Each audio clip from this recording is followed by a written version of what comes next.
Ancient texts reveal that the collapse did not begin with fire or shouting, but with paperwork that grew strangely quiet. If you're listening from somewhere quiet tonight, let your shoulders settle and let your breathing slow. We will move gently, the way a lamp moves across shelves in a closed room. We will not chase drama. We will follow procedure. And the first place procedure leaves traces is not in a battlefield, but in an archive where clay still holds the warmth of the hands that pressed it. We are standing in a storage vault that smells faintly of dust and old paper. The air is cool, controlled, the kind of cold that keeps time from changing the texture of things. In a drawer lined with foam sits a tablet the size of a small palm, maybe 12 centimeters across, a little thicker than a finger. The clay is the color of dried riverbank, tan with a grey undertone. Hairline cracks run like quiet tributaries across its face, and the edges are chipped where the corners once took a bump. Under oblique light, the wedges look like tiny bird tracks, pressed in rows that remain crisp despite centuries of silence. A label is tied to the tray, not to the tablet. Archives do that. Labels belong to systems, not to objects. The tag has a neat printed inventory line with a collection name, a box number, a shelf code. We will treat it like a witness statement, because that is what it is. A promise that someone has already decided what this object is supposed to mean. The tablet is catalogued as an administrative record, a routine list. It is assigned a tablet ID style number, the kind that tells us it was once sorted among thousands of others. It sits in a box with similar items, all of them meant to be ordinary. And yet, the ordinary is where anomalies hide best. We turn the tablet slightly and watch the surface catch the light. Along one side, the scribe pressed a column of signs that seems consistent with counting and distribution. Lines appear to list quantities, perhaps barley, perhaps oil, perhaps wool. There are personal names, occupational marks, maybe a temple household. This is the language of continuity. It is the language of rations, of schedules, of labor accounted for. Most such tablets exist to reassure an institution that the world is still behaving. Then, our attention catches on a small detail near the end. Not a dramatic symbol, not an elaborate seal, not a flourish. It is a procedural phrase, a closing line that does not feel like a simple ending.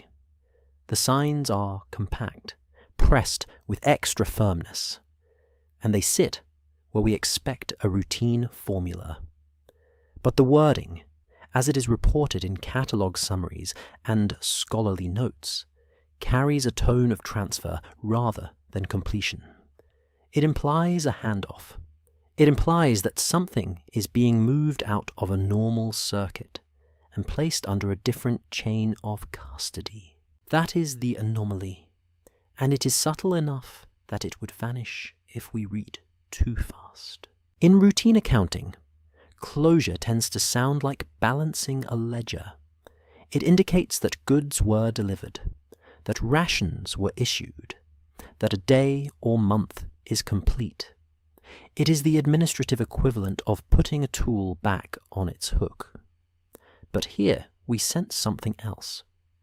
The language suggests sealing, removal, or relocation. It reads less like an ending and more like a departure protocol.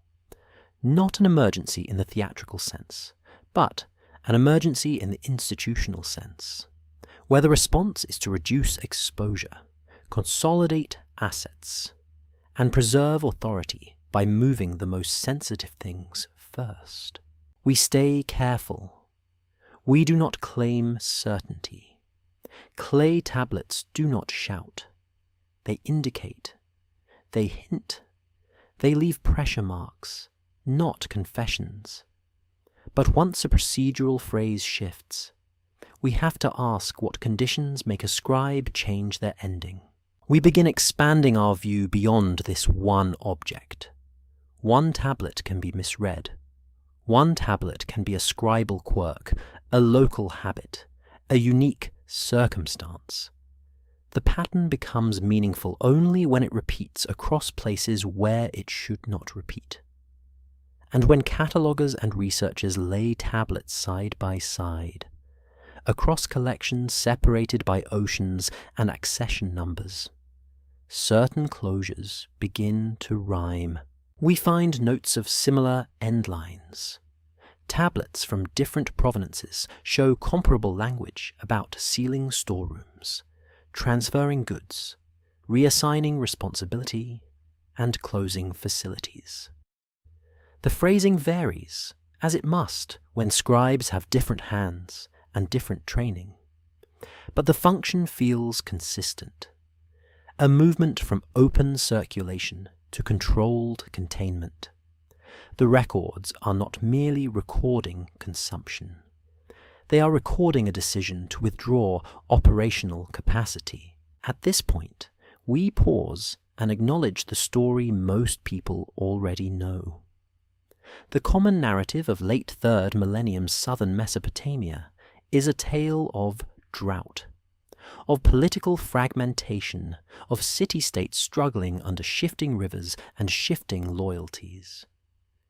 It is a story where collapse happens to institutions, as if the institutions were passive structures, and the people inside them simply endured the fall. But that requires ignoring how institutions behave when they anticipate danger. It requires ignoring administrative reflexes that appear in other contexts too. First, the presence of transfer language at moments when we expect routine closure suggests planning rather than surprise. Second, the emphasis on sealing and custody implies that something was judged worth protecting before it could be lost. Third, the repetition of these procedures across multiple sites suggests coordination or shared doctrine, not random local improvisation. We let these contradictions sit quietly. We do not force them into a sensational frame. We simply note that the paperwork does not sound like panic. It sounds like a managed withdrawal. Now we approach the word that draws so many eyes, Anunnaki. In later tradition, the term can carry mythic weight, a chorus of divine authority. But tonight, in this investigation, we hold the term gently. We do not treat it as a headline. We treat it as a possible administrative category that later memory mythologized. What if, in some contexts, a term that later becomes gods could also point to an office, a committee, a recognized authority class tied to temples and adjudication? What if the tablet's odd closure reflects the actions of an upper tier that moved differently than ordinary households moved? We keep the language cautious. This suggests, this implies, this may indicate.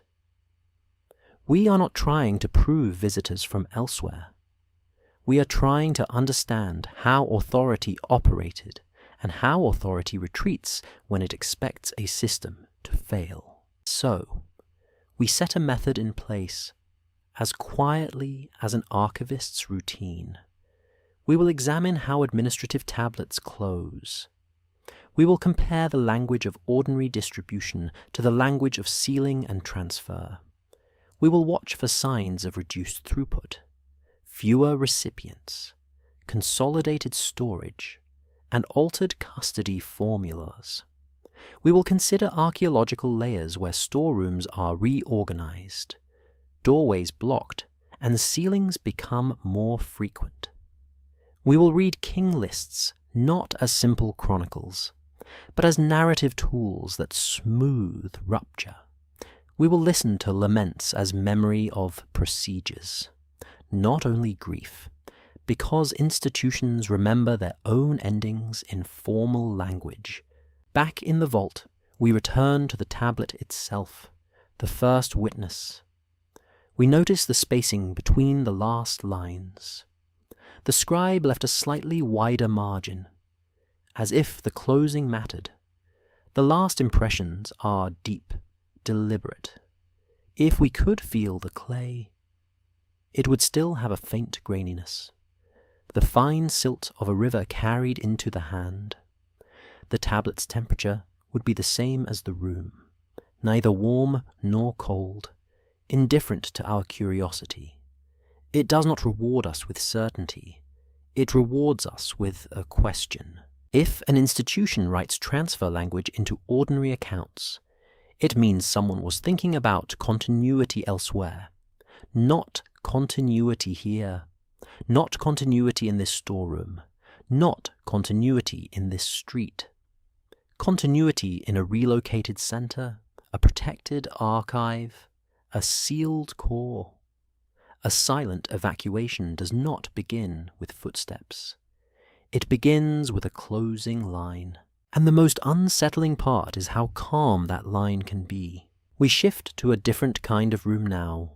Not a vault, but a working table, where the clay witness is no longer singular. Here the light is brighter, and the silence has a sharper edge. A magnifier rests beside a stack of photographs, drawings, and transcription sheets. The air smells faintly of graphite and archival sleeves.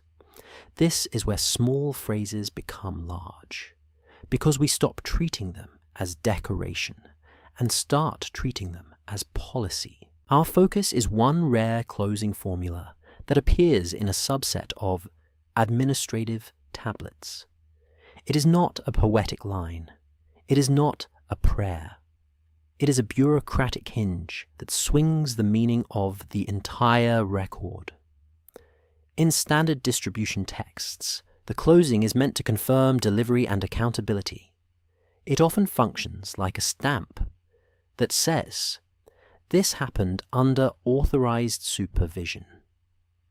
The unusual formula we are tracking behaves differently. It marks a change of status, an alteration in where responsibility resides. The key is that it does not merely say given or received. It implies placed under seal, transferred, withdrawn, or entered into custody. The signs used are the kinds that scribes reserve for procedures that outlast the day. They have the flavor of a decree, but they appear in a document type that is supposed to be mundane. That mismatch is where the investigation breathes.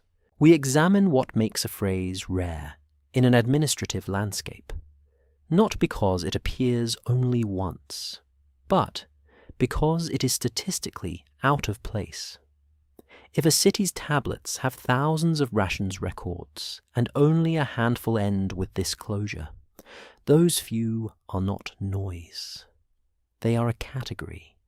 Their rarity is functional, like an emergency key kept in a box that is normally never opened. The formula often includes a sequence that signals sealing and authority, a pairing of terms that suggest both physical closure and administrative sanction. In practice, sealing could involve clay bulla, string, door plugs, or ceilings pressed over knots. But the written phrase can do something physical. Ceilings cannot do. It can extend custody beyond the room. It can declare that a thing is no longer merely stored, but protected within a chain of responsibility. We notice that this closure tends to appear in records that list items not easily replaced. Certain categories of goods are routine, like barley or beer rations. Other categories are strategic, like metals, finished textiles, tools, or ritual objects. Still, others are informational, like collections of tablets themselves, seal impressions, or lists of personnel. When a record ends with a transfer or sealing closure, it often belongs to that strategic class. This is not proof, but it is a strong direction. Institutions seal what they cannot afford to lose, and they document the sealing so that later audits cannot claim ignorance. Now we turn to the word Anunnaki, but we do not let it pull us into mythology. We approach it like we would approach any term in a corpus that drifts between genres. In later literature, the term can refer to divine figures associated with judgment and authority. But administrative language often borrows from sacred vocabulary, not because it is poetic, but because sacred institutions were administrative institutions. Temples were warehouses, payroll offices, adjudication centers, and schools. Their terms for authority could bleed into the language of committees, officials, and sanctioned decisions. So we test a cautious hypothesis. In certain administrative contexts, Anunnaki might function as a designation for a sanctioned authority layer. Perhaps a council, perhaps a class of adjudicating officials, perhaps a ritual administrative office that validated transfers and closures. This does not require any extraordinary assumptions. It requires only the recognition that words can have operational meanings alongside mythic meanings. We look for signs that the rare closure is connected to that authority layer, not by chasing a single term, but by tracking adjacent features. The tablets with the unusual formula may show more frequent references to seals, to high officials, to temple storehouses, to placed in or brought out of specific rooms. They may carry date formulas tied to major ceremonial cycles, which is when institutions often inventory and redistribute assets.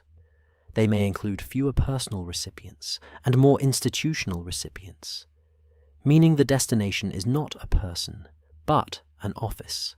The closing line becomes a procedural signature, and signatures tell us something about who had the power to end a process. We deepen the development by considering how scribes are trained.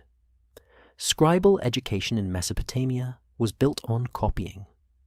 Students learned standard lists, standard formulas, standard sign sequences.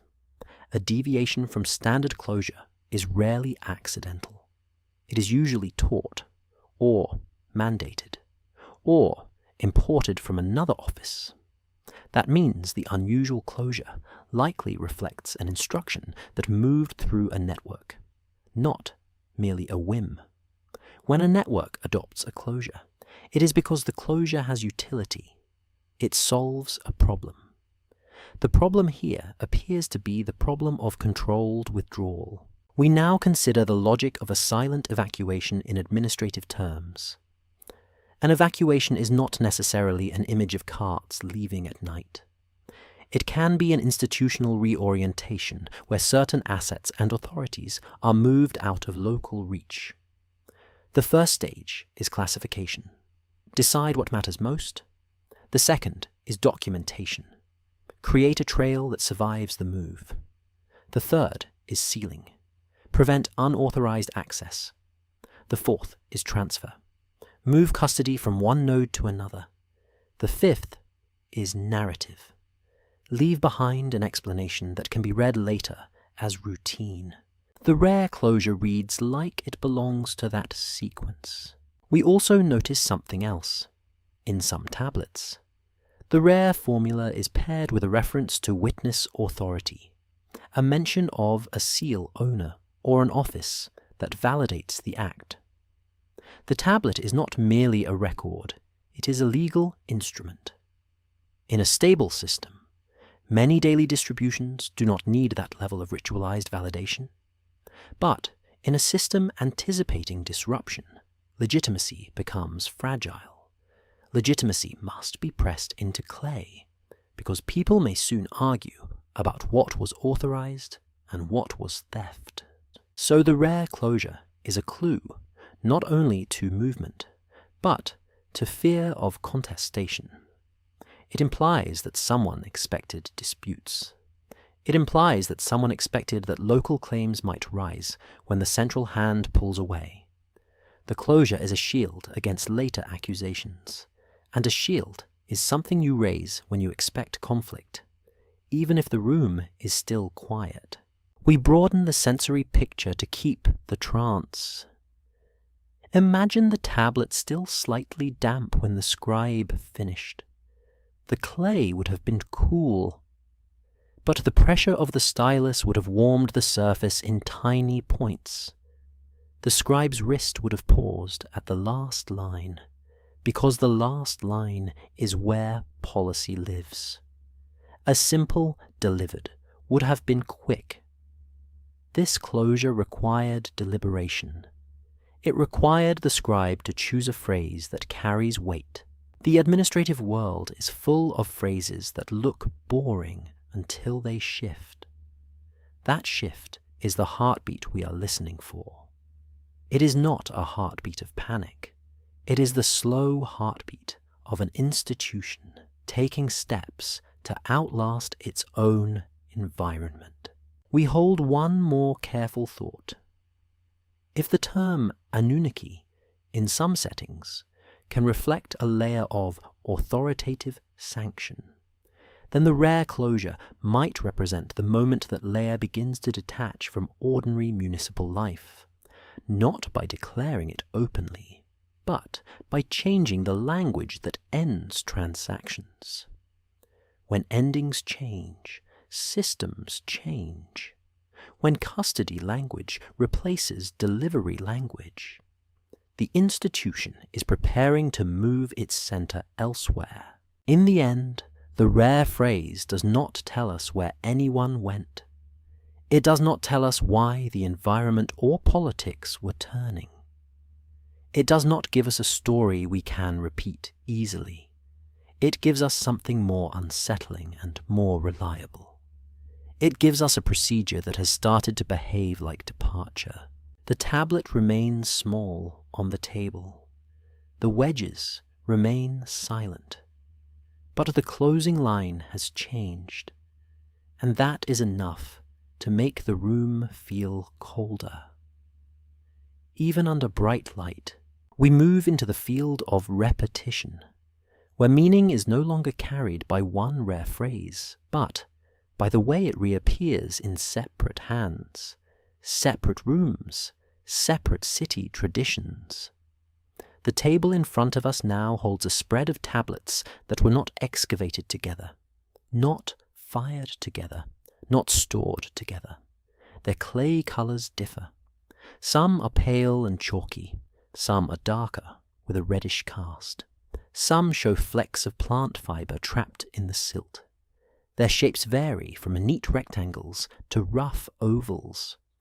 A few have rolled seal impressions along the edges, and a few are plain, as if their act of writing was considered sufficient validation. They should feel like unrelated fragments of bureaucracy. Instead, they feel like copies of an emergency habit.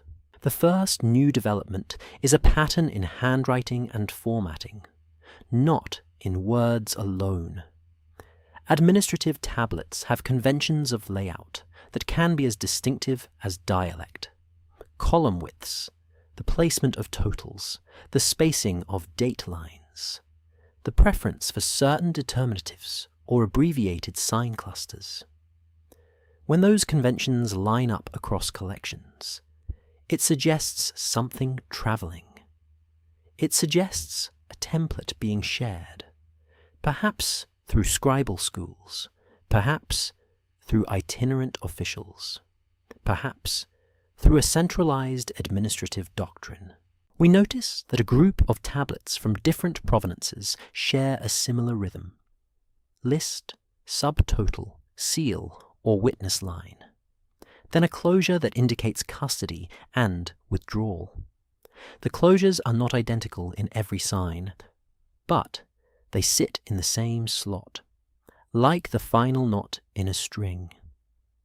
The tablets behave as if they were produced under a shared instruction, a shared idea of how to close a record when normal continuity is not assumed. This is where the concept of a silent evacuation becomes operational. An evacuation across a region is not managed by one office with one voice. It is managed by standardization. If a central authority wants assets moved, it needs local scribes to recognize the same procedures and record them in a mutually legible way. Standardization is the quiet infrastructure of withdrawal. The second new development is the appearance of paired records that resemble duplicate documentation. In stable times, duplication exists, but it often stays within a single institution. In transitional times, duplication increases because trust decreases. We see tablets that appear to record the same transfer from two angles, one as an outgoing list, one as an incoming receipt. Their numbers are not always perfectly aligned, but the structure implies mirrored accountability. The system is bracing for disputes, and it is building redundancy. Redundancy is also a clue to movement. You duplicate a record when the original may not remain accessible. If goods are being moved to a different place, then a copy stays behind and a copy travels, or a summary is made for the receiving office. Clay is heavy, but clay is also durable. A small tablet can follow a caravan more safely than fragile papyrus would. The very choice of clay, the insistence on written impressions that cannot be easily altered, suggests a culture that expects records to survive displacement. The third new development is the way certain personal names recur across sites in administrative contexts that do not normally share personnel. We are careful here. Names can repeat by coincidence. But in clusters of texts, the recurrence of a seal owner, a high official, or a particular office title across separate cities can indicate an intercity administrative layer. These are not the names of ordinary ration recipients. They are the names of validators, supervisors, those whose seal makes a movement legitimate. When we see the same validator role attached to sealing and transfer actions in multiple locations, we begin to sense the outline of a network. The network may not be a conspiracy. It may simply be the normal reach of a temple economy or a regional political structure. But the behavior of that network is what matters. In these records, the network appears to be withdrawing assets into fewer hands. We enter a fourth development that brings the word Anunnaki closer to administrative reality without turning it into spectacle. In some texts and later traditions, the Anunnaki are associated with adjudication, with decrees, with the authorization of cosmic order. In an institutional environment, order is maintained by committees and officers that adjudicate property, labor, and ritual obligations. If an authority layer is ever described in terms that later become mythic, it is because that layer carried the weight of decisions that shaped lives. The functional reading does not strip away mystery. It grounds it. So we examine the tablets for language that implies adjudication, not in the sense of court drama, but in the sense of disputed claims and formal validation. Some texts list goods for an office, rather than to a person. Some mention that an item is set aside or reserved, not consumed. Some show that the same storehouse is being emptied in a controlled sequence, with different categories moved under different seals. This looks less like random looting and more like controlled logistics. We add a fifth development by looking at root language, the small hints that indicate direction. Some tablets include place signs that can function as destinations, warehouses, or administrative nodes, even when the places are not explicit. The presence of to and from structures implies movement, and movement implies planning. The items moving are often compact and valuable: metals, finished textiles, tools, perhaps cultic equipment, perhaps tablet collections. These are precisely the things an institution would move first if it were trying to preserve its core function elsewhere. This is where we notice something that feels almost tender in its precision. The amounts on some tablets are rounded, not exact to the last grain. That rounding suggests categories, bundles, standardized lots. When you evacuate, you do not count every seed. You count containers. You count units. You count what can be moved without stopping the line. The records look like they were generated in a process with flow, with a need to keep pace. At the same time, a few tablets show the opposite: extremely fine-grained accounting for specific categories.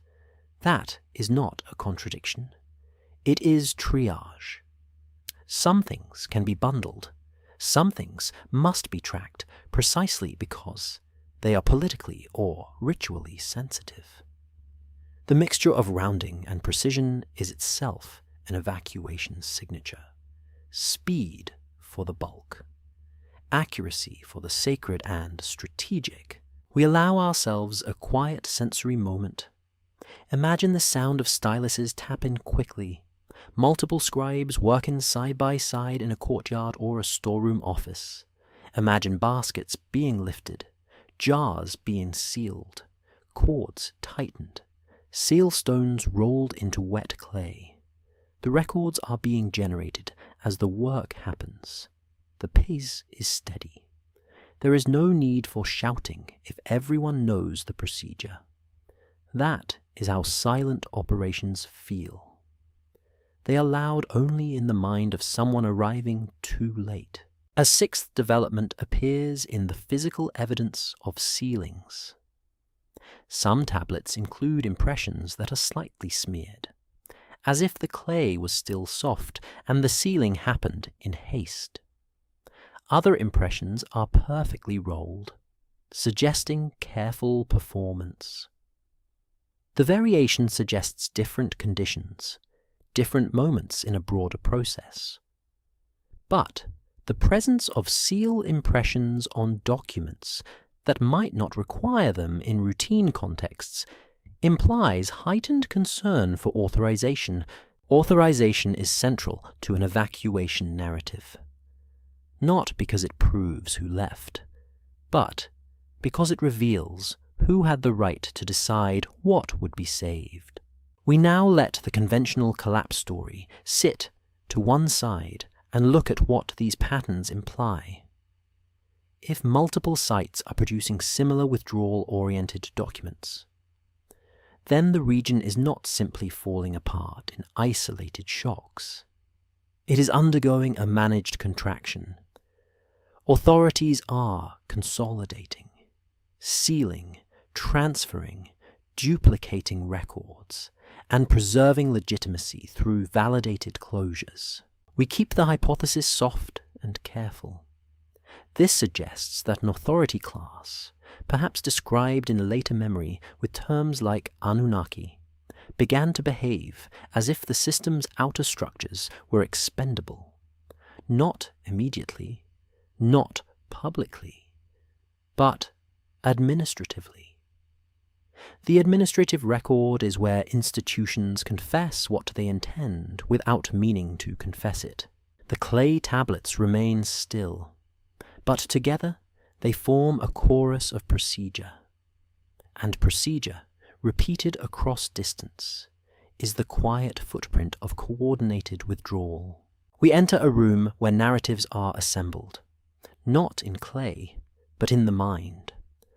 On one side is the familiar story of collapse, told in clean lines. Drought lowers yields, rivers shift, rival powers press in, cities fracture, and the South becomes a landscape of abandoned walls. It is a story with momentum, and it is not false. It is simply incomplete, because it tends to imagine institutions as brittle things that shatter all at once. The tablets offer a different texture. They do not describe thunder. They describe choices. And the new development we focus on now is a category of notation that reads like a door being shut deliberately, not kicked in. These are the notations of closure, not in the sense of finishing a task, but in the sense of shutting down a node. In administrative contexts, there are ways to say that a facility is no longer operating. There are formulas that indicate a storehouse is sealed, that a workshop is inactive, that a roster is reduced, that a list is ended, not because the day ended, but because the activity ended. Some tablets include words or sign clusters that catalogers interpret as closed, withdrawn, no longer issued, or stopped. The language is dry, but the implication is enormous. If a ration list ends because the institution is no longer distributing, then labor is no longer being fed. If labor is no longer being fed, then production is no longer expected to continue in that location. This is not chaos. This is an administrative decision to stop. We see it in the shape of lists that taper. A stable ration list tends to maintain a consistent population, with predictable fluctuations around festivals or seasonal work. In these tapered lists, the names shrink over successive records, or the categories of recipients narrow until only a core group remains. That core group is often the kind of personnel associated with security, storage, ritual, maintenance, or record keeping. It resembles a skeleton staff. The institution is reducing its footprint while preserving its memory. Another new development appears in the way totals are handled. In normal accounting, totals confirm distribution. In these documents, totals sometimes confirm what remains. Instead of emphasizing what went out, they emphasize what is left in custody. It is a subtle inversion, but it changes the psychology of the record. The institution is not celebrating its ability to provide. It is protecting its ability to retain. Retention is the logic of withdrawal. We move next to a class of records that look like transfer lists. Transfer lists are common in administrative systems, but these lists carry a particular tone. They often use standardized bundle language, container counts, and destination markers that imply long-distance movement rather than local redistribution. There can be signs that suggest for transport, for delivery to, for storage in, or for placement under seal. The recipients are offices, not individuals. The validators are high-status seal owners. The documents are written as if someone expects the items to cross boundaries where ordinary trust does not apply. This brings us to the common story again, because the common story often assumes that the moment of crisis was sudden. But that requires ignoring three contradictions embedded in these records. First, you cannot produce orderly transfer lists while a city is already collapsing in uncontrolled violence. Orderly transfer lists require time, staffing, and access to storehouses. Second, you do not create duplicate receipts and mirrored documentation if you believe everything will be destroyed immediately. Duplication is the behavior of an institution that expects continuity somewhere else. Third, you do not reduce a ration population gradually if the only force at work is sudden catastrophe. Gradual reduction implies staged withdrawal, selective retention, and planned abandonment of peripheral functions. We keep our tone calm. We do not claim that the environment was fine. We do not deny conflict.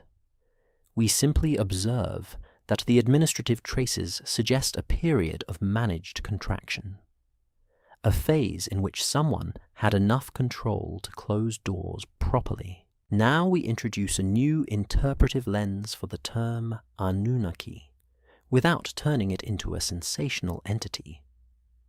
If later tradition associates the Anunnaki with authority and judgment, then the term can be imagined as a symbol for the layer that had the power to authorize closures and transfers. In this lens, the Anunnaki are not necessarily beings walking the streets. They are a concept of sanctioned decision-making, the recognized source of legitimacy for shutting down a node and moving its assets. This lens lets us ask a new question. What happens to legitimacy when legitimacy leaves? If an authority layer withdraws, it cannot announce its withdrawal openly, because open withdrawal invites contestation.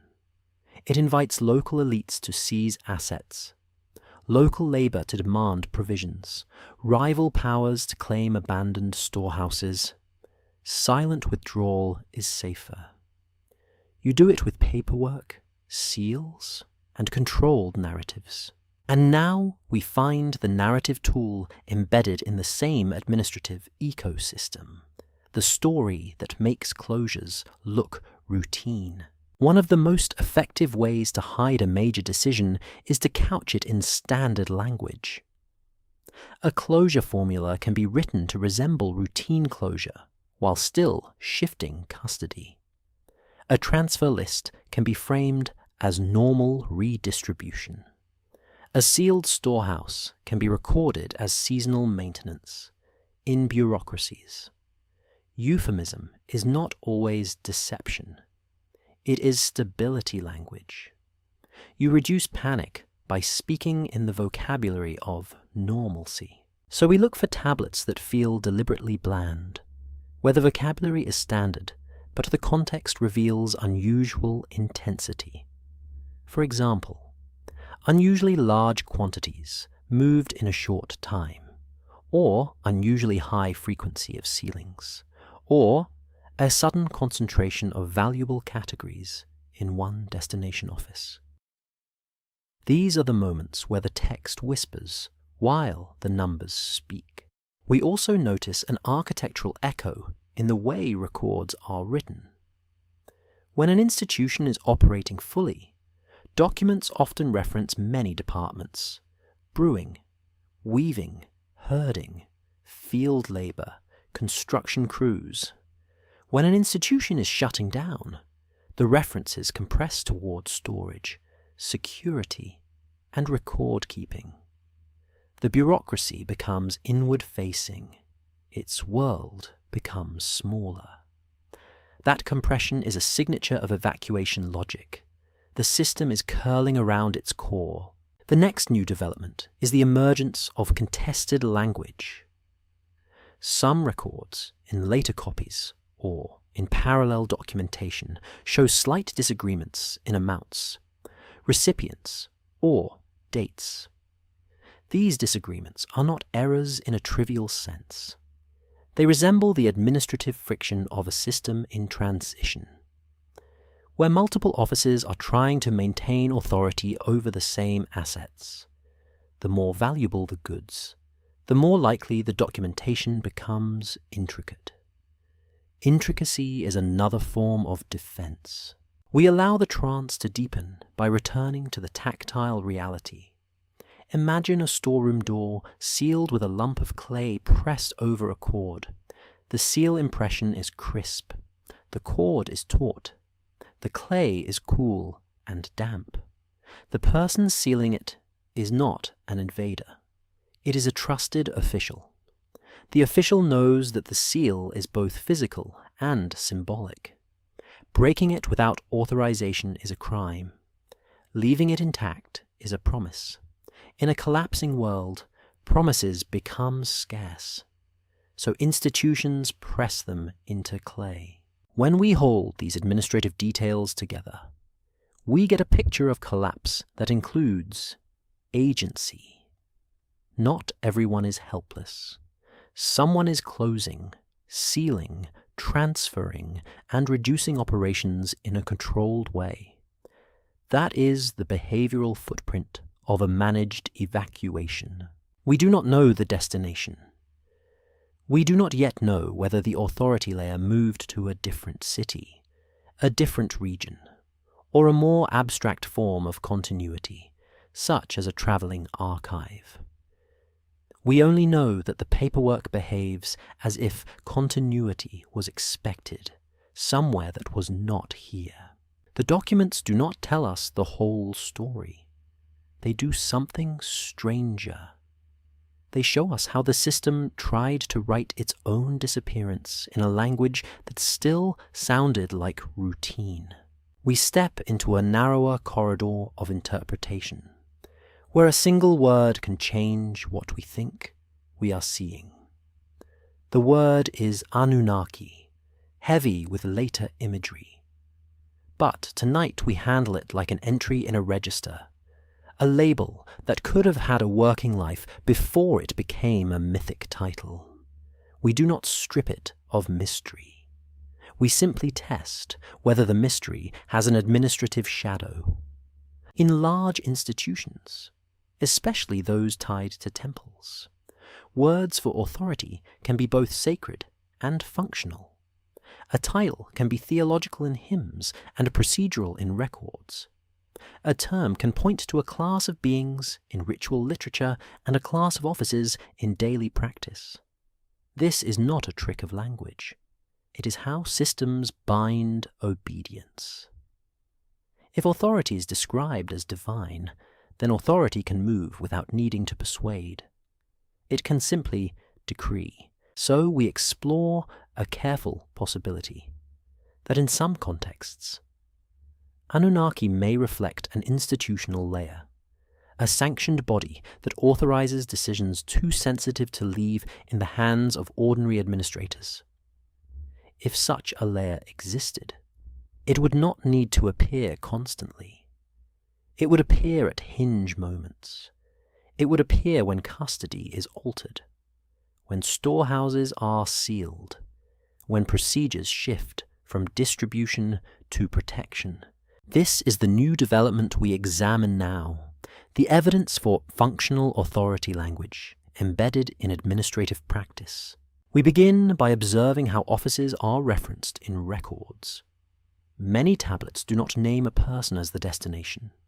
They name a place within the institution, a storehouse, a workshop, a temple enclosure, a gate, a granary. Others name an office, a steward, an overseer, a chief of a department. The higher the stakes, the more often the record leans toward office rather than individual. Offices persist. Individuals die, resign, disappear. An evacuation plan relies on offices. In a subset of documents, the destination or validator appears to be framed in a way that feels elevated, a category above the normal departmental hierarchy. Sometimes the language is interpreted as by order of or under authority of.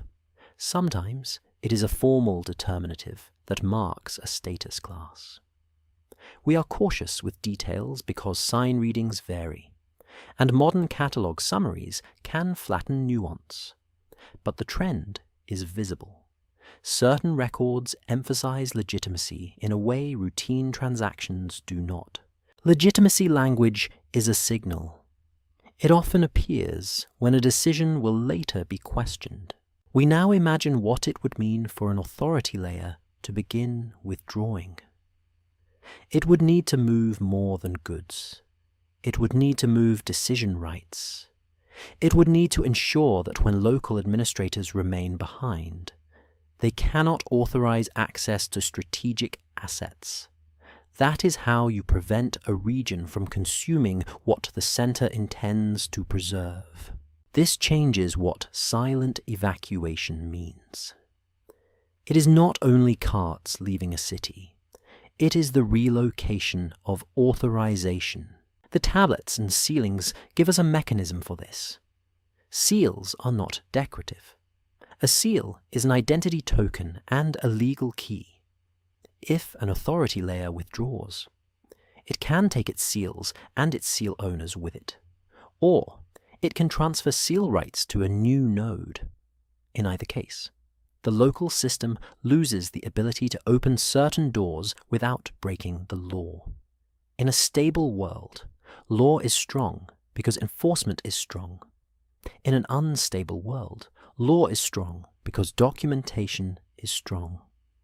Clay becomes enforcement when soldiers cannot be everywhere. We see a related behavioral clue in how scribes record witness lines. In routine contexts, a simple supervisor notation can be enough. In more sensitive contexts, we find multiple witness elements, more than one seal, or explicit mention of who had custody at the moment of transfer. That is the paperwork equivalent of locking a room and then locking the key inside another room. It is nested control. Nested control suggests managed departure. We introduce another new development by shifting away from goods and toward people. Evacuations of authority often begin with the relocation of specialists, scribes, seal carvers, accountants, ritual experts, and administrators who know how to keep a system running.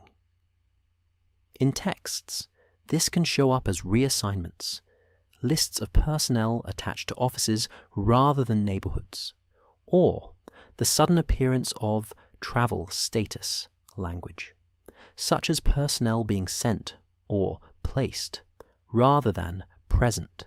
Even when explicit travel words are absent, the reorganization of personnel rosters can imply movement. A workforce that once served many departments becomes concentrated into fewer units. A temple household that once fed many categories begins feeding only a small core. If the institution is preparing to move its core functions elsewhere, it will keep the people who can rebuild.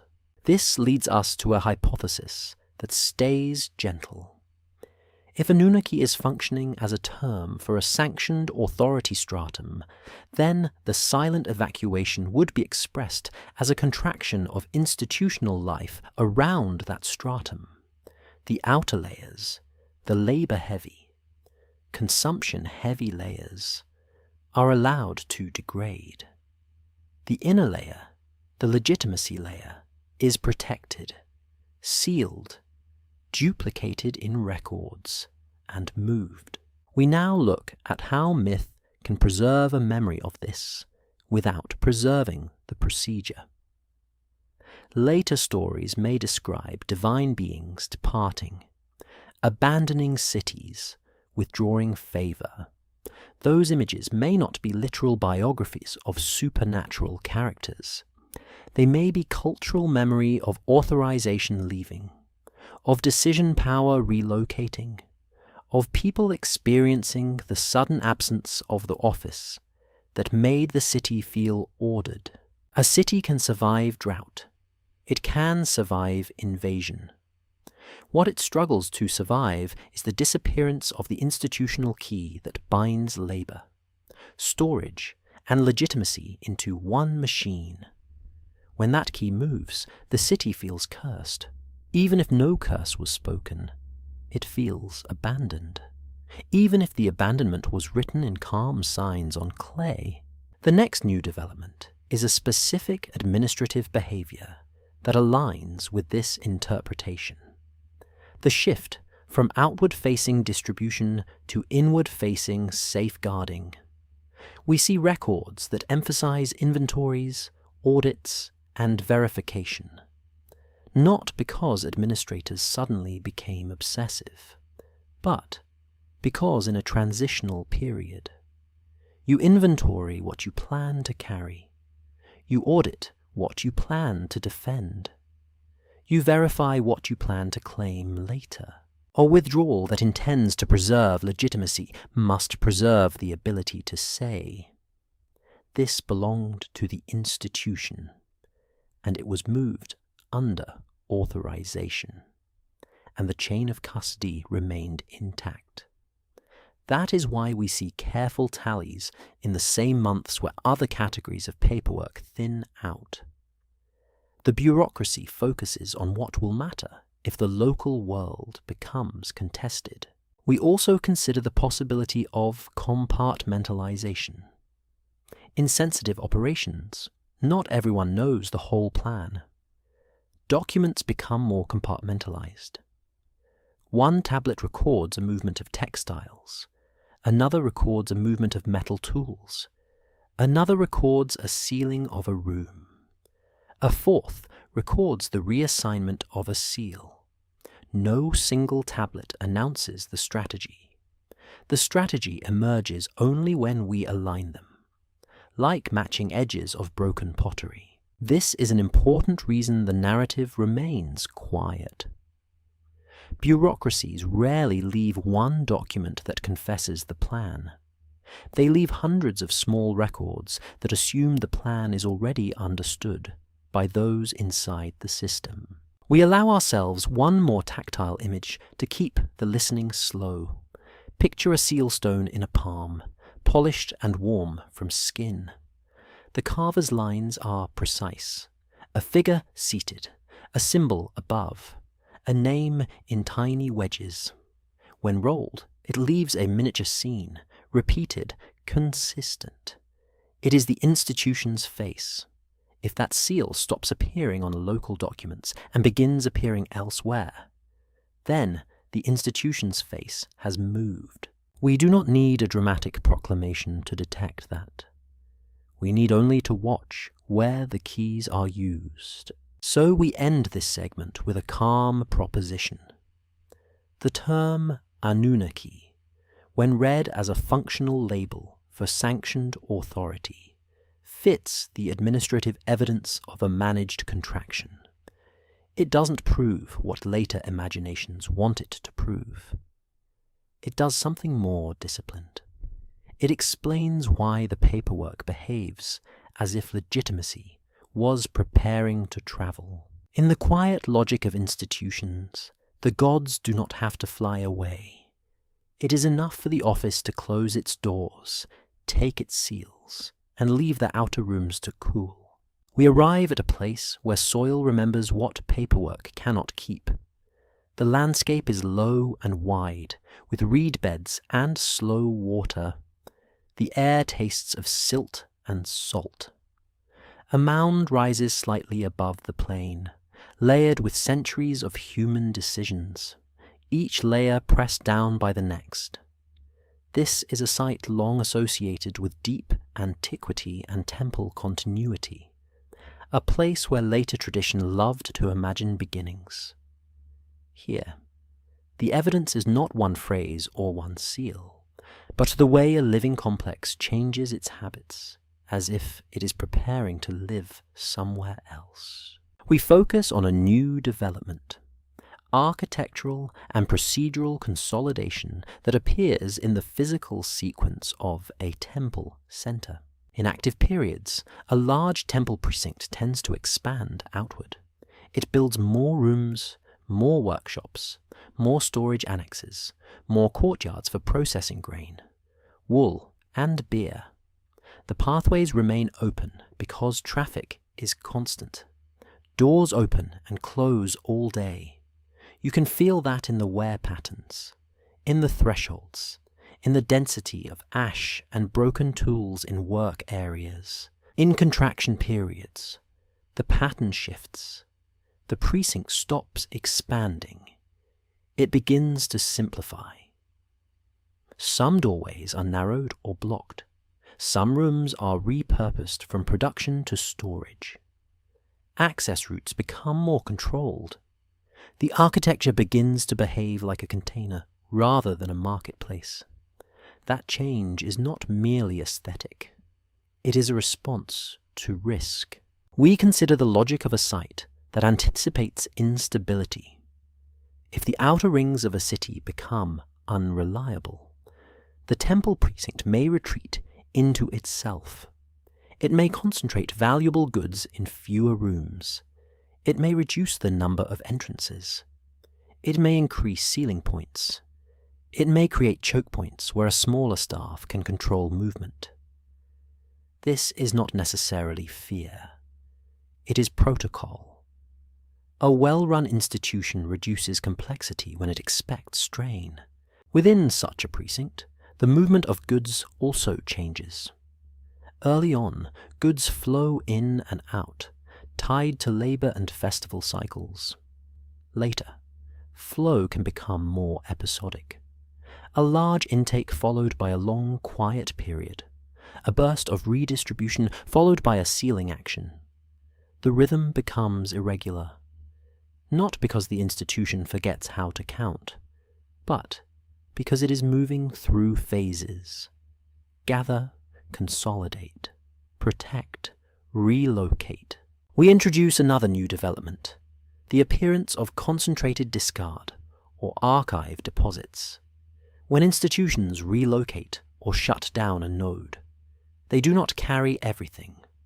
Some records are too bulky, too redundant, or too sensitive to move without risk.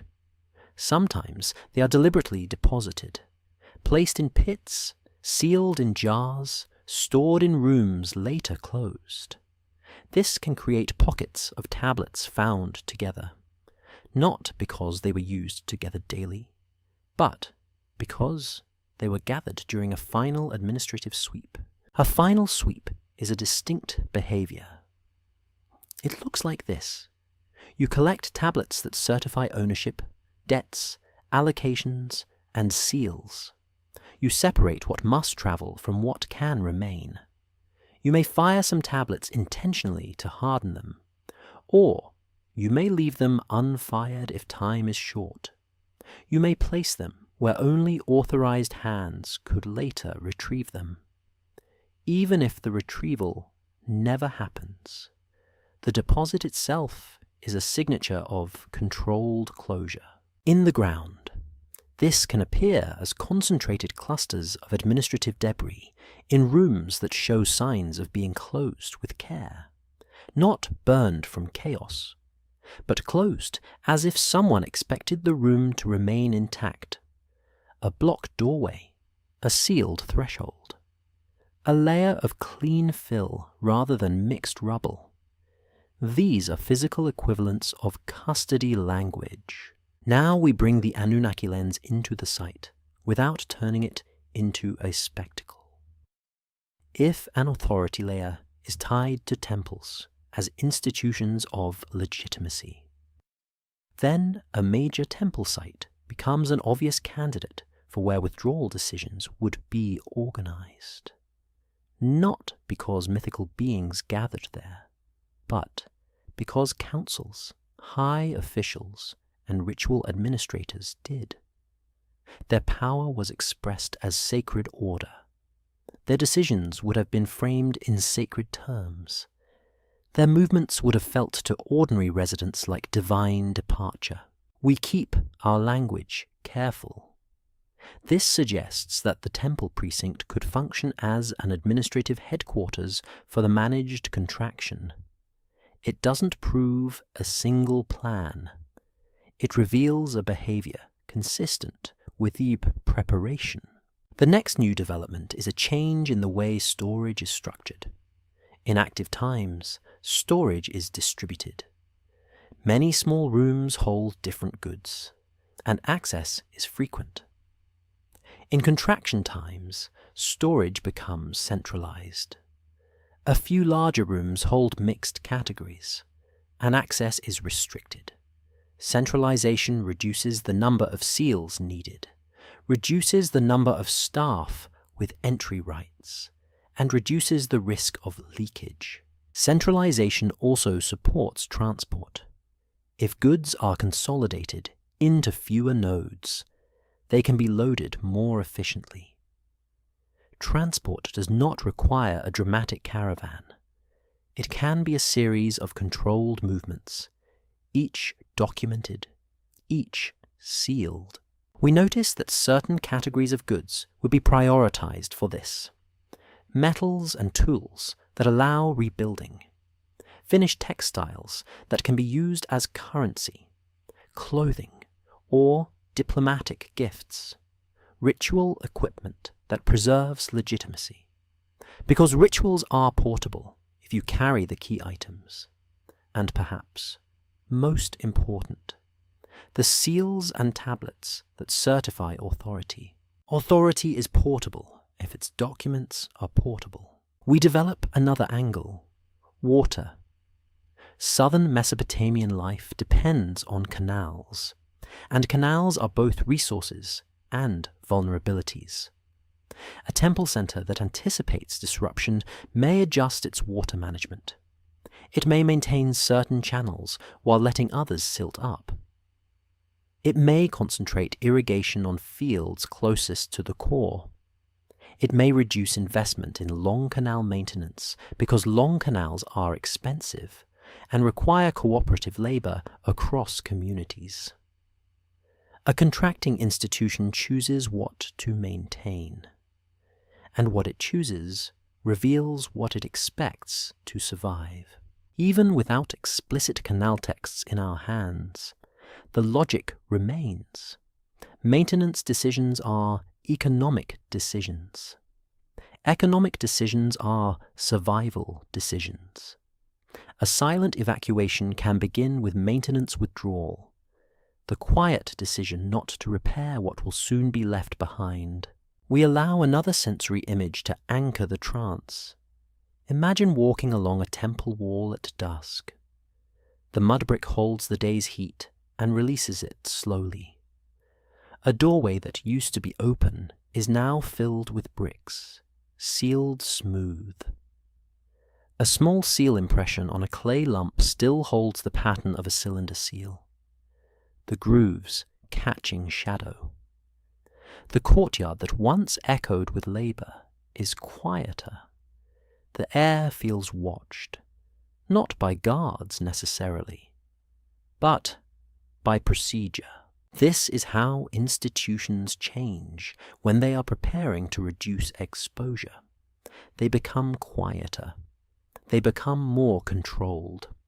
They begin to treat the city outside their walls as something they cannot fully rely on. The final new development in this section is the idea of staged exit points. A major site does not necessarily empty all at once. It can become a staging center where assets from surrounding areas are brought in, consolidated, and then forwarded. If we see evidence of goods arriving from multiple directions and then being sealed and transferred, we are looking at a logistics hub. A logistics hub is not a sign of collapse already complete. It is a sign of collapse being managed. We end with a calm implication. When architecture tightens, when storage centralizes, when access narrows, when records cluster as if gathered in a sweep, the site is behaving like an organism pulling its blood inward to protect its organs. It is not dead. It is conserving. If the authority layer later remembered as Anunnaki began to withdraw, it would leave behind exactly this kind of signature. A temple center that stops acting like a public engine and starts acting like a sealed container, preparing to move its core functions beyond the reach of the plane. We step into the world of seals and storehouses, where authority is not only spoken, but pressed, repeated, and made physical. The room we imagine is long and low, with thick mud brick walls that keep the interior cool even when the courtyard outside is bright. Shelves line the walls. Large jars sit in rows, their mouths covered with cloth and clay. Baskets are stacked with careful spacing. Every container is a promise, and every promise is guarded by a system of control. The new development here is chain of custody, a concept that feels modern, but is deeply ancient. Institutions that manage surplus must be able to prove that goods were not stolen, that deliveries were authorized, that withdrawals were justified. That proof is made by seals, witness lines, and physical closures. When an institution begins to withdraw, chain of custody becomes more intense, because the risk of contestation rises. People contest what they believe is becoming scarce. We begin with the seal itself. A cylinder seal is small, often no longer than a thumb, carved from stone, drilled so it can be worn on a cord. It carries a scene and often a name. When rolled into wet clay, it leaves a continuous image, a signature that cannot be faked easily without the seal. This is not just art. It is identity and authorization. When goods are stored, the door can be sealed. A clay lump is pressed over a cord or peg, and the seal is rolled across it. If the seal is broken, the break is visible. If the seal is intact, custody is intact. This creates a silent system where trust is embodied in a physical object. The institution does not need to post guards everywhere if the seal itself can testify. Now we notice a shift in sealing behavior that signals managed departure.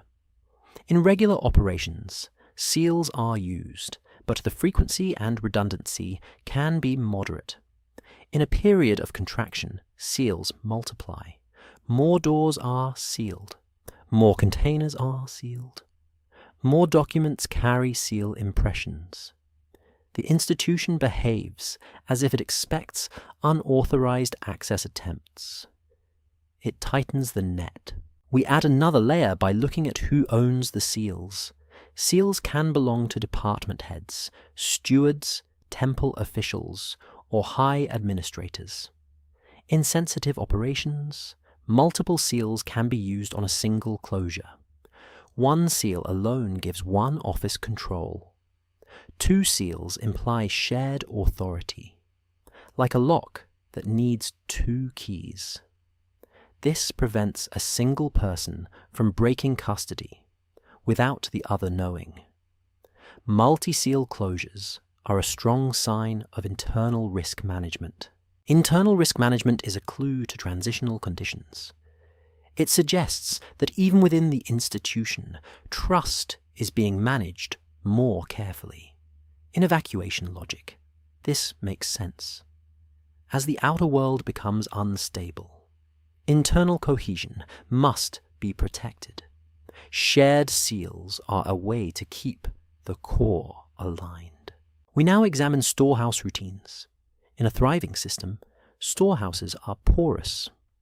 Goods flow in and out, and the scribes record the flow. In a withdrawing system, storehouses become less porous.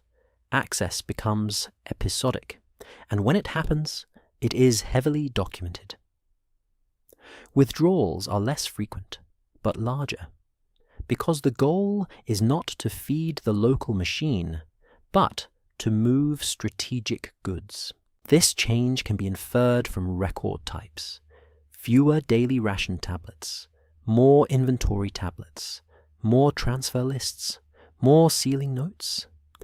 We treat these record types not as genres, but as behaviors. A society does not suddenly prefer inventories unless inventories solve an urgent need. The urgent need here is protecting value during movement. Now we introduce another new development, the idea of protected assets beyond goods. Records and seals are assets. A list of workers is an asset because it allows a new node to reconstruct labor obligations. A list of land holdings is an asset because it preserves claims. A set of standard measures and weights is an asset because it allows a new node to enforce fairness and taxation. In a managed withdrawal, these intangible assets become as important as grain, so we imagine a scenario consistent with the evidence.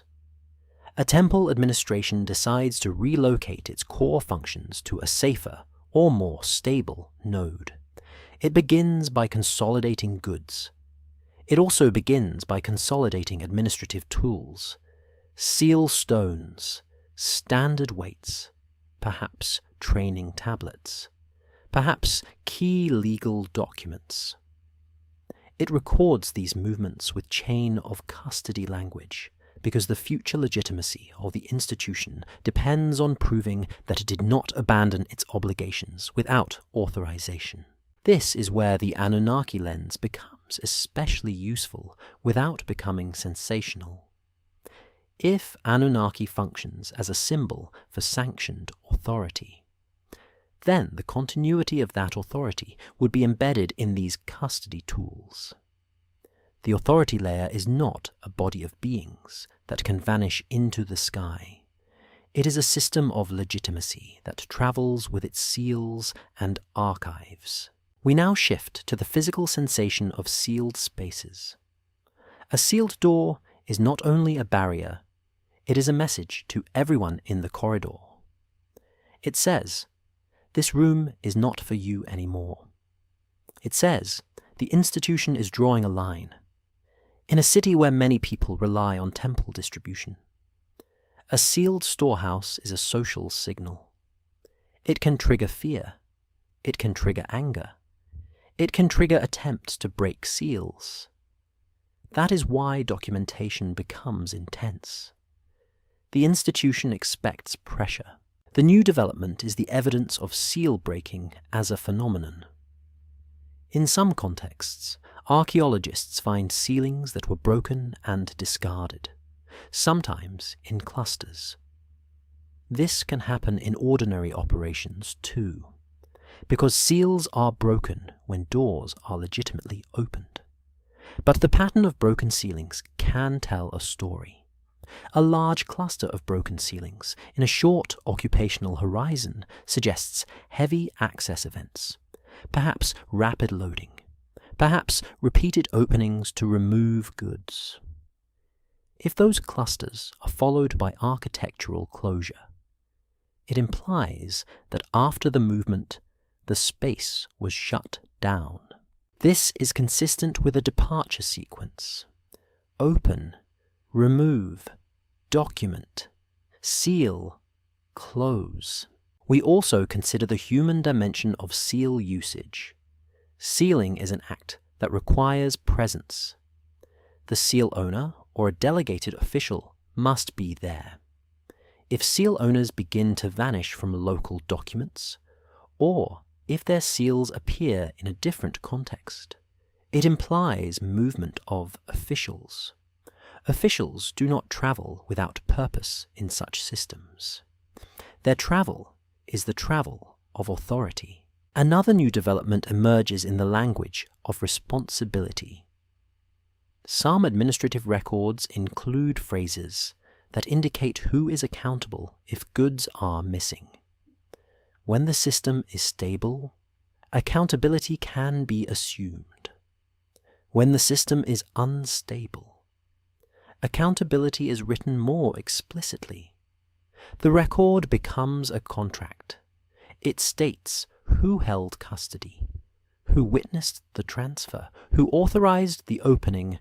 This level of explicitness suggests anticipation of audits in a new location. An institution that plans to continue elsewhere plans to check its own records later. It plans to reconcile what was moved and what was lost. It plans to punish those who violated protocol. That is how continuity asserts itself when the environment is broken. We keep the tone slow and steady. We do not need to imagine secret fleets or dramatic disappearances. We imagine administrators carrying seal stones on cords around their necks, scribes carrying baskets of tablets wrapped in cloth, porters carrying jars sealed and labelled. We imagine a line of movement that looks like commerce to outsiders. Because commerce is what movement always looks like until you notice the categories being moved and the doors being sealed behind it. The final new development is the concept of controlled continuity, a phrase that fits the administrative vocabulary of the evidence. Controlled continuity means the institution accepts that it cannot keep every node alive. It chooses which parts of itself will survive, and it protects those parts through custody systems. Seals and storehouses are the infrastructure of that choice.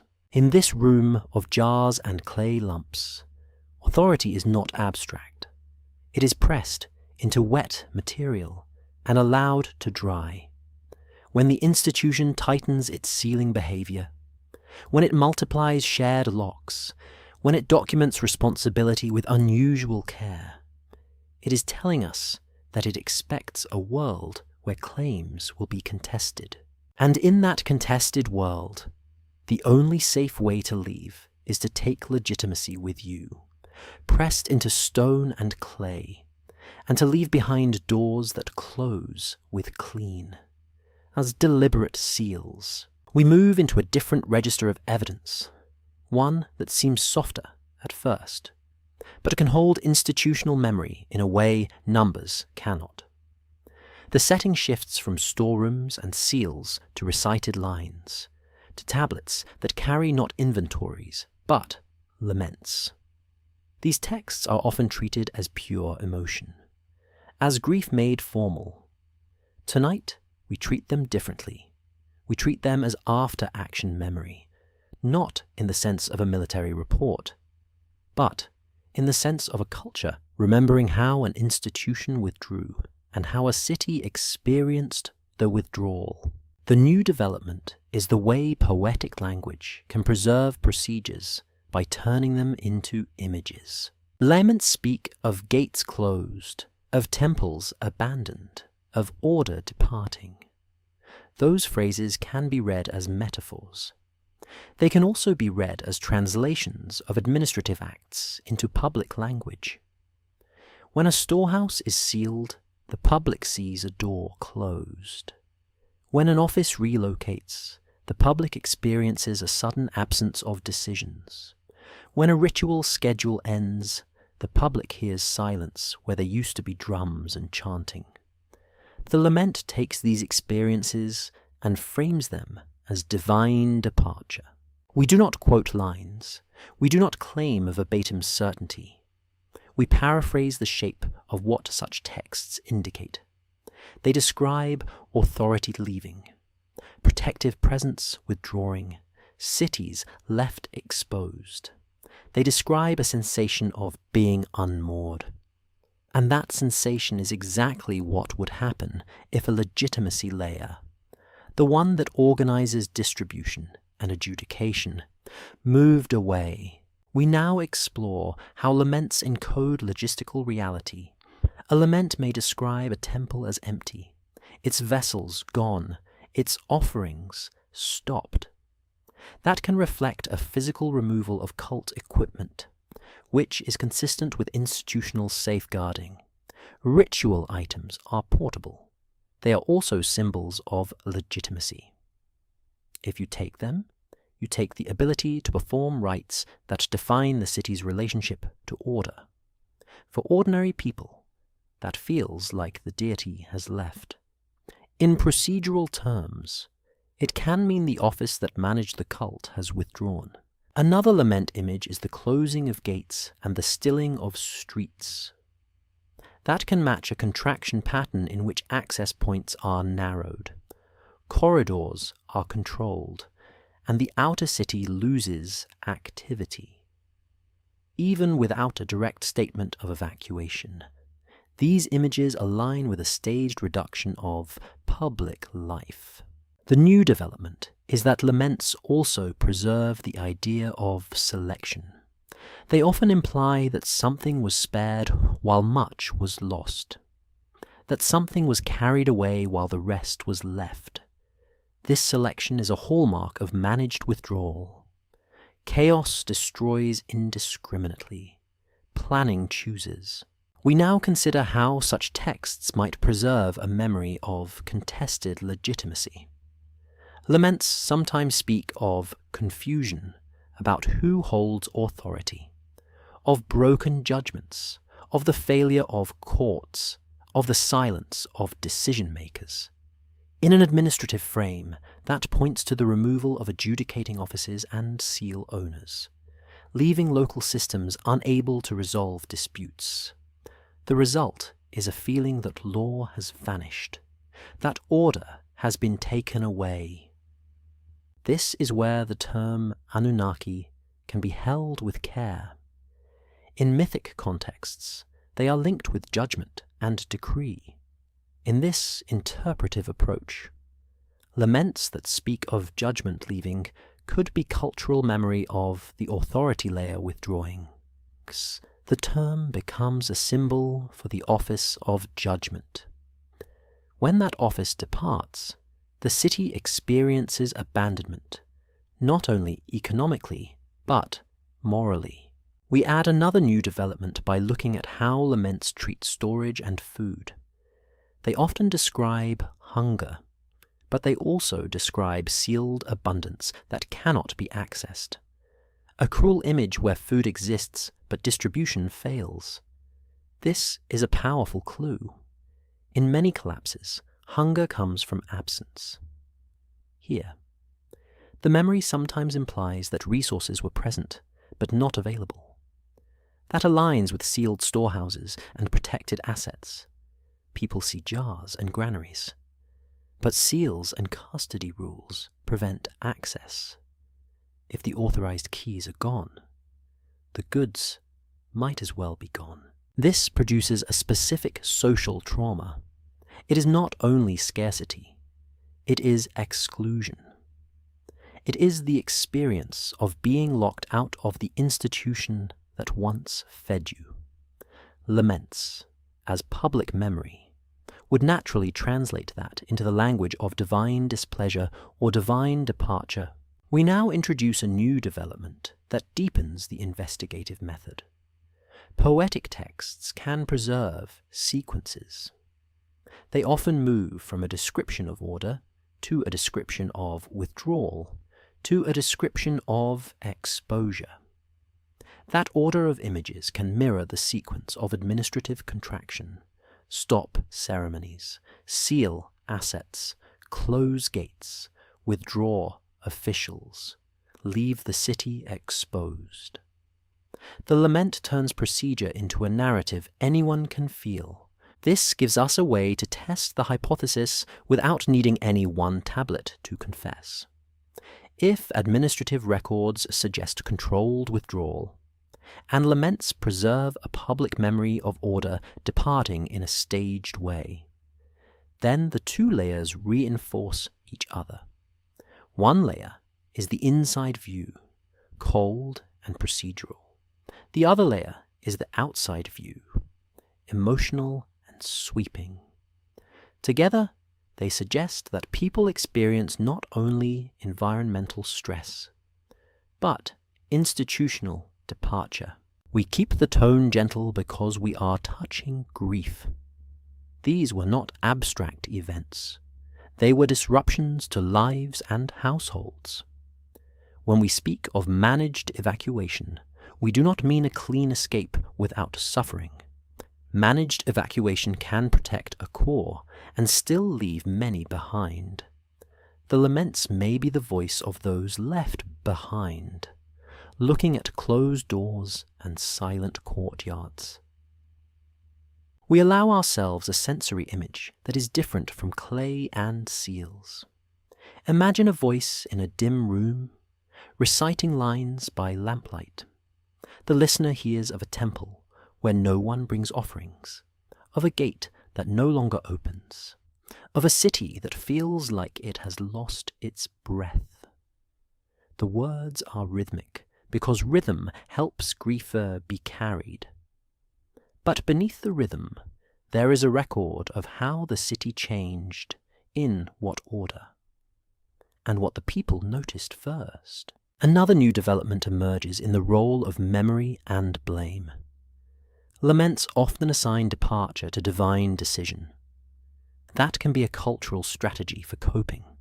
If authority left by human choice, that would be harder to accept. If authority left because the gods left, then the pain is framed as fate. This framing can protect surviving institutions by shifting responsibility upward. In a society where temples and elites might continue elsewhere, it is safer to say the gods departed than to say the administrators withdrew. This is not cynical. It is institutional survival. Narratives that protect legitimacy allow continuity. If a relocating authority wants to re-establish itself in a new node, it benefits from a story that portrays the withdrawal as sacred necessity rather than political calculation. So laments, in this reading, are not only mourning, they are also part of continuity management. They help a society integrate rupture while preserving the sacred status of the institutions that may have orchestrated withdrawal. We end with a calm synthesis. Poetic tablets do not give us shipping manifests. They give us the human experience of locked doors, silent judgments, and the sensation that order has travelled away from the streets. If the authority layer associated with terms like Anunnaki withdrew in administrative practice, laments are the echo of that withdrawal in public memory. The evidence here is not a number. It is a sequence of images that feels like procedure turned into sorrow, and sorrow preserved because it was also a kind of record. We enter the domain of official chronology, where power repairs the past by arranging it into an orderly line. King lists are not neutral lists. They are instruments that turn disruption into succession. They take a messy landscape of contested authority and present it as a sequence that feels inevitable. Tonight, the new development is how these lists can function as a mask for managed withdrawal, not by lying in a simple way, but by smoothing discontinuity until it looks like routine transfer of rule. A king list does something subtle. It does not only say who ruled, it implies that rule is a single thread, unbroken, passing cleanly from hand to hand. That implication matters most when the real world did not feel unbroken. In a period of contraction, when institutions relocate and cities lose their administrative cores, legitimacy fragments, local leaders rise, rival claims multiply. A king list can later compress that chaos into a story of continuity. We treat the list as an administrative artifact of narrative control. Its purpose is similar to the purpose of seals and custody language. It is about legitimacy. It tells audiences, including future administrators, which line should be recognized as rightful. Now we examine a specific behavior of king lists that reveals their relationship to withdrawal, the way they handle gaps and transitions. When a system changes nodes, the location of legitimacy shifts. A list can present that shift as a natural relocation of kingship, as if kingship itself is a portable office that chooses its next seat. This is a powerful concept. It turns political movement into sacred logistics. It implies that authority can move without being contested, because it is not merely a human decision. It is the movement of an ordained office. This is where the Anunnaki lens can be held lightly. If an authority layer is associated with decree and judgment, then the idea that kingship relocates by higher sanction fits the cultural framework. The list does not need to mention Anunnaki explicitly. It can express the same concept through the language of kingship being granted, withdrawn, and placed elsewhere. The new development is that this narrative of relocating kingship parallels the administrative patterns of relocating custody. Both are about portability of legitimacy, as in one case, legitimacy is pressed into seals and tablets. In the other, legitimacy is pressed into a list of names and reign lengths. Both create continuity across rupture. We also consider how king lists distribute blame. In periods of collapse, communities look for causes and culprits. If the true cause includes an authority withdrawal, that is difficult to say openly, because it implicates the very institutions that may have survived by moving. A king list can redirect attention toward kings who ruled poorly, toward short reigns, toward the moral weakness of individuals. It can frame collapse as a result of human failure, rather than strategic institutional choice. That redirection is not simply propaganda. It is a stabilizing strategy. By locating failure in particular rulers, the broader legitimacy of kingship and temple authority remains intact. The system can be rebuilt without admitting that its own administrators orchestrated a retreat. We introduce another new development by looking at how king lists handle multiple centers. In many historical realities, rule can be polycentric. Different cities can have their own kings at the same time, each legitimate to their own networks. A list that insists on a single line must either omit rivals or fold them into an orderly sequence that never overlaps. This is a narrative technique that makes fragmentation disappear. If an authority layer withdrew from one node to another, leaving the first node to local improvisation, then multiple claimants would likely emerge.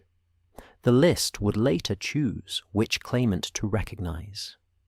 In doing so, it would erase evidence of the contested phase, making the withdrawal appear less like abandonment and more like orderly transfer. This is how official memory can hide an evacuation in plain sight. It does not say, "we left." It says, "kingship moved." We now add a development grounded in the mechanics of record keeping. King lists are often preserved and copied in scribal schools. Their transmission is part of training. When a student copies a list, they are not only learning names, they are learning the ideology of continuity. They are learning that order persists through lineage. In a society recovering from rupture, teaching continuity is an act of reconstruction. This matters because a managed withdrawal depends on reconstruction elsewhere. If an institution relocates, it must educate new scribes, re-establish procedures, and assert legitimacy. A king list is an ideal tool for this. It provides a scaffold for authority. It tells new administrators which line they serve. We deepen the analysis by examining the rhythm of reign lengths.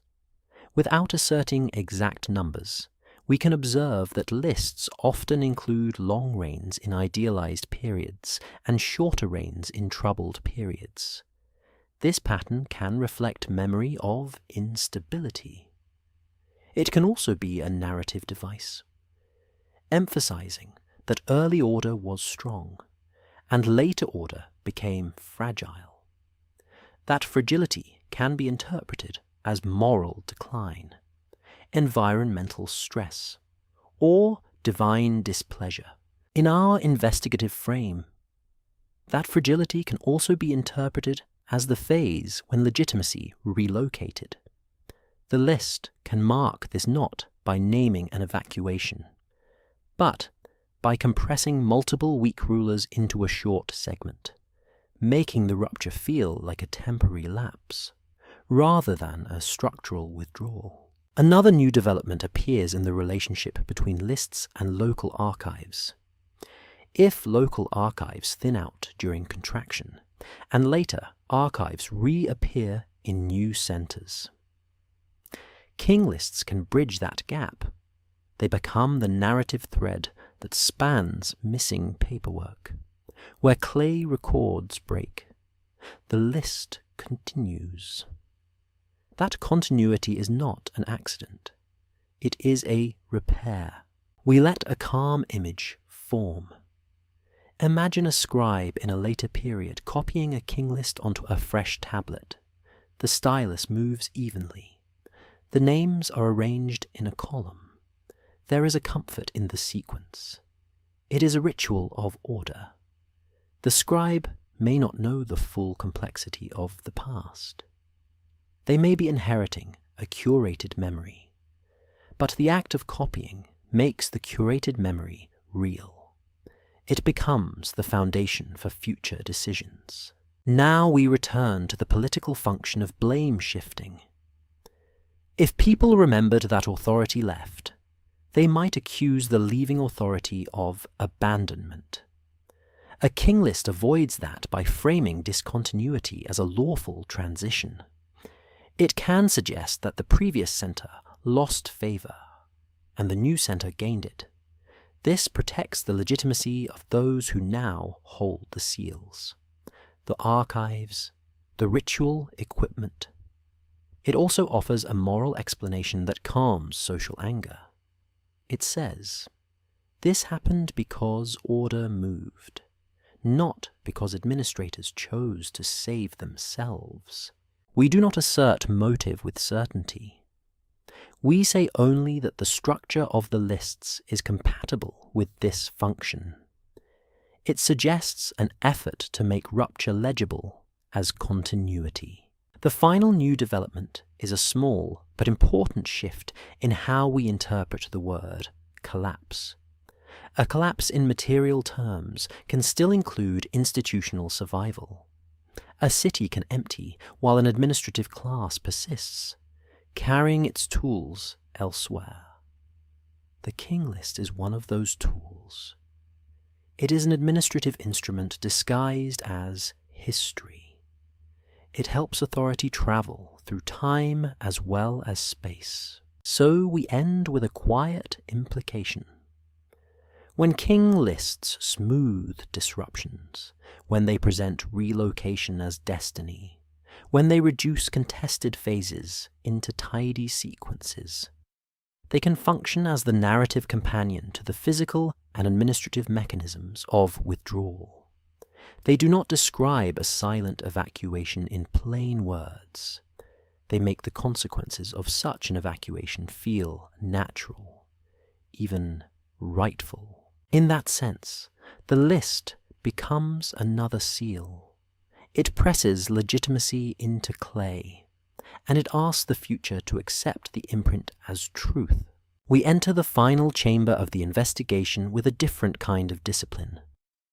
It is not the discipline of collecting more clues, but the discipline of describing what the clues cannot give us. The new development here is negative evidence, the shape of the silence in the records, and the way that silence can still guide interpretation without becoming fantasy. Clay tablets are precise about certain things. They can tell us quantities, names, dates, destinations, seal owners, and procedures.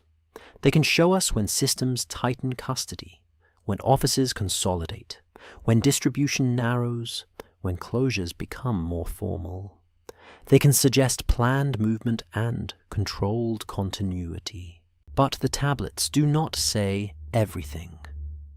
And what they do not say is often the most tempting place for the imagination to run. Tonight, we keep the imagination calm. We let it sit down beside the evidence rather than racing ahead of it. The first silence is about destination. Administrative records can indicate transfer, but they often do not specify the full journey. They may name a receiving office without naming the route. They may name a storehouse without telling us why that storehouse was chosen. They may assume that everyone inside the system already knows the destination, so writing it is unnecessary or even risky. In transitional periods, omitting destinations can be a security practice. A record that falls into hostile hands should not reveal where the core is going. So we acknowledge a careful possibility. The lack of explicit destination does not negate movement. It can be consistent with protected relocation.